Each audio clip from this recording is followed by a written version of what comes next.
Kanchipuram వకుడా silks నాణ్యత మా ప్రాధాన్యత. మదీనాగూడ, మియాపూర్, హైదరాబాద్ లో త్వరలో శుభారంభం.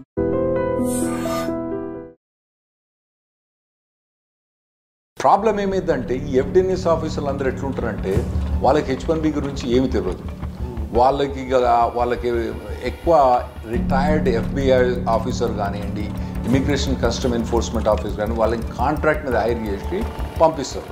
పంపించినప్పుడు వాడు వచ్చేమంటాడు, వీడు వచ్చి వాన్ ఎంప్లాయ్మెంట్ ఏంది, అక్కడ పనిచేస్తుండా చేస్తలేడా, అది స్పెషాలిటీ ఆక్యుపేషనా కాదా, దానికన్నా ఎక్కువ నువ్వు ఎప్పటి నుంచి వచ్చినావు, నువ్వు 10 ఏళ్ళ నుంచి ఉంటానవా, మొత్తం ఇన్కమ్ ట్యాక్స్లు ఇయ్యి, నాకు మొత్తం నీ బ్యాంక్ స్టేట్మెంట్స్ ఇయ్యి, నీ W2 ఫామ్స్ ఇయ్యి, వచ్చిన కాంచి ఇప్పటిదాకా ఎంప్లాయీస్ మొత్తం లిస్ట్ చెప్పు, ఎండ్ క్లయింట్స్ లిస్ట్ చెప్పు అని మొత్తం మొదలు పెడతారు. ఇండివిజువల్ని కోకోకోలా ప్లేస్ చేసేటప్పుడు ఏం చేస్తుంది, ఫస్ట్ డెలాయిట్ దగ్గర కాంట్రాక్ట్ తీసుకొని, డెలాయిట్ మళ్ళీ ఆల్రెడీ మనకు కోకోకోలాతో కాంట్రాక్ట్ ఉంటుంది కాబట్టి దాన్ని అంటే ఒక లేయర్ ద్వారా కోకోకోలా పెడతారు అన్నట్టు. ఇప్పుడు ఈ కొత్త రెగ్యులేషన్స్ ప్రకారము ఈ ABC కన్సల్టింగ్ కంపెనీకి పనిచేసే ఎంప్లాయీస్కి మాత్రం ఆ H1B ఫైల్ చేసేటప్పుడు చాలా ఇబ్బంది అయ్యే ఛాన్స్ ఉందండి. అది మెయిన్ ప్రొవిజన్ ఇందులో వచ్చింది. కొన్ని చిన్న వేరే ప్రొవిజన్స్ ఏమున్నాయంటే F1 వీసా వాళ్ళకు కొద్దిగా ట్రాన్సిట్ అంటే వాళ్ళకి ఆల్రెడీ జాబ్ ఉండి H1 మూవ్ అవడానికి ఏమి ఇబ్బంది లేకుండా కొద్దిగా బెటర్ చేసిండ్రండి ఇంప్రూవ్మెంట్. ఇంకోటి ఏంటంటే FDNS ఫ్రాడ్ డిటెక్షన్ అని ఒకటి ప్రొవిజన్ పెట్టిందండి. ట్రంప్ అడ్మినిస్ట్రేషన్ ఏం చేసిందంటే, అప్పుడు ట్రంప్ అడ్మినిస్ట్రేషన్ ఉన్నప్పుడు ఒక ఇమిగ్రేషన్ ఆఫీసర్ వచ్చి ఒక ఎంప్లాయీ దగ్గర కానీ, ఎంప్లాయర్ దగ్గర కానీ, ఎండ్ క్లయింట్ దగ్గర కానీ, అంటే కోకోకోలా దగ్గర కానివ్వండి, ABC కన్సల్టింగ్ అని మనం ఒక ఎగ్జాంపుల్ చెప్తున్నాం కదా, తర్వాత మన పనిచేసే H1B అబ్బాయి దగ్గరకు కూడా పోయి వాళ్ళు క్వశ్చన్స్ అడిగేది అన్నట్టు. ఆ క్వశ్చన్స్ అడిగేటప్పుడు వాళ్ళు ఏం చేసిండ్రంటే అది వాలంటరీ అని పెట్టింది అన్నట్టు. ఎందుకంటే దాన్ని మ్యాండేటరీ చేసింది అనుకోండి, కోర్టు పీసి పక్కన పడేస్తుంది. ఎందుకంటే మీరు రెగ్యులేషన్ ద్వారా పోలేదు కాబట్టి అది మ్యాండేటరీ చేయకూడదు, దాన్ని వాలంటరీ అని పెట్టినారు. కాకపోతే ఏమైందంటే వాడు గన్ పట్టుకొని వచ్చిన రాగానే మనలో అందరూ భయపడేది అన్నట్టు. సో దాన్ని మెల్లమెల్లగా అందరూ ఎడ్యుకేట్ అయిపోయారు. అరే నాయన వాడు వచ్చినా అడిగినా మనం అవసరం లేదు ఆన్సర్ చెప్పడానికని ఫ్రాడ్ డిటెక్షన్ యూనిట్ అని పెట్టినట్టు. అది మెల్లగా వాటర్ డౌన్ అయిపోయింది. ఎందుకంటే ఎంప్లాయర్స్ కానీ, ఎండ్ క్లయింట్స్ కానీ, ఎంప్లాయీస్ కానీ అందరు ఎడ్యుకేట్ అయిపోయారు. అరే ఎందుకురా నాయన వాడు వెబ్సైట్లో క్లియర్గా చెప్పేసిండు కదా వాలంటరీ అని, మీరు ఎందుకు చేస్తానంటే అది వాటర్ డౌన్ అయిపోయింది. ఇప్పుడు వాడిని రెగ్యులేషన్ ద్వారా తీసుకొచ్చిండ్రు. రెగ్యులేషన్ ద్వారా తీసుకొచ్చినప్పుడు ఏమైందంటే ఇప్పుడు మ్యాండేటరీ అయిపోయింది అన్నట్టు. ఎంప్లాయర్స్ అంటే ABC కన్సల్టింగ్ కంపెనీ కనుక ఒకవేళ కోఆపరేట్ చేయకపోతే వాళ్ళ కంపెనీ H1B డినై చేస్తారు. ఎంప్లాయీ మనోడు ఉన్నాడు, శ్రీనివాసరావు గారు ఉన్నారు, శ్రీనివాసరావు గారి దగ్గర పోయినప్పుడు అడిగినప్పుడు శ్రీనివాసరావు కనుక మొత్తం జవాబు చెప్పకపోతే ఆ H1B డినై చేస్తారు. అట్లా ప్రొవిజన్ పెట్టింది అన్నట్టు. ఇదివరకు ఏంటంటే మనకి FDNS అనేది ప్రతి 20 కేసులకు ఒక కేసుకు FDNS అయ్యేది. ఇప్పుడు వాళ్ళు దాన్ని FDNSను ఎలాబరేట్ చేసి వాళ్ళు ఇంకేమంటారంటే consulting companies, specially ABC consulting company, నేను డెలాయిట్ అంటలేను, ఇప్పుడు కోకోకోలా డెలాయిట్లో ABC ఉంది కదా, ఓకే, దాంట్లో ABC కన్సల్టింగ్ కంపెనీ కనుక ఫైల్ చేస్తే FDNS అన్నది మ్యాండేటరీ అంటే కంపల్సరీ అని వాళ్ళు ఇప్పుడు ప్రొవిజన్ పెడతాను నేను.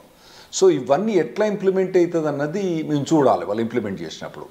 ప్రాబ్లం ఏమైందంటే ఈ FDNS ఆఫీసర్లు అందరూ ఎట్లుంటారంటే వాళ్ళకి H1B గురించి ఏమి తెలియదు. వాళ్ళకి ఎక్కువ రిటైర్డ్ FBI ఆఫీసర్ కానివ్వండి, ఇమిగ్రేషన్ కస్టమ్ ఎన్ఫోర్స్మెంట్ ఆఫీసర్ కానీ వాళ్ళని కాంట్రాక్ట్ మీద హైర్ చేసి పంపిస్తారు. పంపించినప్పుడు వాడు వచ్చేమంటాడు, వీడు వచ్చి వాన్ ఎంప్లాయ్మెంట్ ఏంది, అక్కడ పనిచేస్తుండా చేస్తలేడా, అది స్పెషాలిటీ ఆక్యుపేషనా కాదా, దానికన్నా ఎక్కువ నువ్వు ఎప్పటి నుంచి వచ్చినావు, నువ్వు 10 ఏళ్ళ నుంచి ఉంటానవా, మొత్తం ఇన్కమ్ ట్యాక్స్లు ఇయ్యి, నాకు మొత్తం నీ బ్యాంక్ స్టేట్మెంట్స్ ఇయ్యి, నీ W2 ఫామ్స్ ఇయ్యి, వచ్చిన కాంచి ఇప్పటిదాకా ఎంప్లాయీస్ మొత్తం లిస్ట్ చెప్పు, ఎండ్ క్లయింట్స్ లిస్ట్ చెప్పు అని మొత్తం మొదలు పెడతారు అన్నట్టు. అయితే నార్మల్గా FDNS ప్రొవిజన్ ప్రకారం ఓన్లీ ఆ పర్టికులర్ ఎంప్లాయీ ఆ పర్టికులర్ ఎండ్ క్లయింట్ దగ్గర పనిచేసేటప్పుడు ఒకవేళ అక్కడ స్పెసిఫిక్ డిగ్రీ అవసరం ఉందా అవసరం లేదా అని అడగటానికి వాళ్ళకి రైట్ ఉండే. కానీ ఇందులో చాలా వాడు ఎలాబరేట్ చేసి వాళ్ళు FDNS ఆఫీసర్స్ వచ్చి అడిగేది. ఇంకోటి ఎంప్లాయర్ దగ్గర పోయినప్పుడు కూడా ఆ ఒక్క పర్టికులర్ ఎంప్లాయర్ కాకుండా 100 మంది ఎంప్లాయీస్ ఉన్నారనుకోండి, అందరు ఎంప్లాయీస్ లిస్ట్ ఇయ్యి, ఎక్కడెక్కడ పనిచేస్తా అని చెప్పని వాళ్ళు కొద్దిగా హరాస్ చేసేది అన్నట్టు. మెల్లగా ఎంప్లాయీస్ అందరూ ఎడ్యుకేట్ అయ్యారు. కానీ ఇప్పుడు ఈ ప్రొవిజన్ ప్రకారం రెగ్యులేషన్స్ పాస్ చేసిన దాంట్లో ఎఫ్డిఎన్ఎస్ పోయి అక్కడ ఎంక్వైరీ చేయాలనే ఉంది, కానీ వాళ్ళకి క్లియర్ డైరెక్షన్స్ అన్నది ఇందులో ఎక్కువ ఇవ్వలేదు. వాళ్ళు అప్పుడు ఏం చేస్తారంటే వాళ్ళు ఎక్కువ క్వశ్చన్స్ అడిగి అన్నెసెసరీగా బర్డెన్ చేస్తారు అన్నట్టు. ఇంకోటి ఇందులో ఏంటంటే నార్మల్గా నేనేం చెప్పినప్పుడు ABC consulting company, Deloitte, Coca Cola ఉన్ను శ్రీనివాసరావు, అంటే ఈ నలుగురిట్లో కూడా వాడు ఎఫ్డిఎన్ఎస్ ఆఫీసర్ ఇంటర్వ్యూ చేయొచ్చు. సరే ఏబీసీ కన్సల్టింగ్ కంపెనీ అంటే సరే కంపెనీ ఎంప్లాయీస్ అందరూ వాళ్ళు కోఆపరేట్ చేస్తారు. శ్రీనివాసరావు గారు ఉన్నారు కదా, మరి శ్రీనివాసరావు గారు ఎంప్లాయీ కాబట్టి కోఆపరేట్ చేస్తారు. డెలాయిట్ అంటే చెప్పలేము వాళ్ళు కోఆపరేట్ చేస్తారో చెప్పలేము. కోకోకోలాగా అయితే అసలే కోఆపరేట్ చేయదు. అటువంటప్పుడు ఏమైంది అన్నది డౌట్గా ఉందన్నట్టు. సో ఇవన్నీ ఇంప్లిమెంటేషన్కి వచ్చినప్పుడు తెలుస్తూ ఉంటుంది, ఇబ్బందులు అవుతా అంటే తెలుస్తూ ఉంటుంది. అయితే ఇదివరకు ఎఫ్డిఎన్ఎస్ అయినప్పటికీ ఇప్పటికి చాలా డిఫరెన్స్ ఏముందంటే వాళ్ళకి ఇప్పుడు రెగ్యులేషన్ ద్వారా వచ్చినాయి కాబట్టి ఎక్కువ పవర్స్ ఉన్నాయి ఇప్పుడు వాళ్ళకు. దీంతో మనకు చాలా ఇబ్బంది మన ఎంప్లాయీస్ కానీ చాలా ఇబ్బంది అయ్యే ఛాన్స్ ఉందండి. సో ఓవరాల్గా రిక్వైర్మెంట్స్ అనే పరంగా చూసుకున్నా లేకపోతే వచ్చే చేంజెస్ చూసుకున్నా అందులో మళ్ళీ మీరు కాంట్రాక్ట్ ఆఫీసర్స్ వస్తున్నారంటున్నారు, వాళ్ళు ఎటువంటి విధంగా అంటే వాళ్ళ విధానం ఏ విధంగా ఉంటుందో ఇంకా చూడాల్సి ఉంది. సో ఇంటిమిడియేటింగ్ ఉంటుందండి, ఇంకెక్కువ భయపెడతారు రెడ్డి గారు. వాళ్ళు ఈమెయిల్ చేసి ఏమంటారంటే నాకు విత్ ఇన్ 4 hours జవాబు చెప్పమంటారు. మేము ఇదివరకు ఏం చెప్పేదంటే మేము రెస్పాన్స్ ఏం చెప్పేది కదా, నేను అసలు జవాబు చెప్పేవాడిని కానీ మనం 4 గంటలు జవాబు చెప్పాలంటే నేను నా పనులు పెట్టుకుని నేను ఎట్లా జవాబు చెప్పాలి, ఇది వాలంటీర్ కదా వాళ్ళని రెస్పాండ్ చేయమని చెప్పేది. సో ఇప్పుడు అట్లా చెప్పడానికి వీల్లేదు. మేము వాళ్ళకి గైడ్ లైన్స్ ఏమున్నాయో తెలియదు.